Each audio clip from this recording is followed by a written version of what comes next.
हम आए हैं गंगा मैया के पास, तो हमें यूं था इधर देखिए ये दोनों बच्चे फोन में आ गए और देखिए गाइस, और देखिए गाइस ये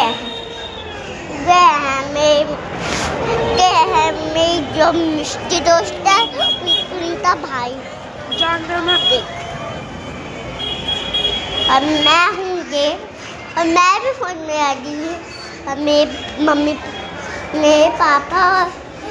और मेरी दोस्त पापा वो दूसरे बार कमरे में है, तो ये हमने दो कमरे खरीदे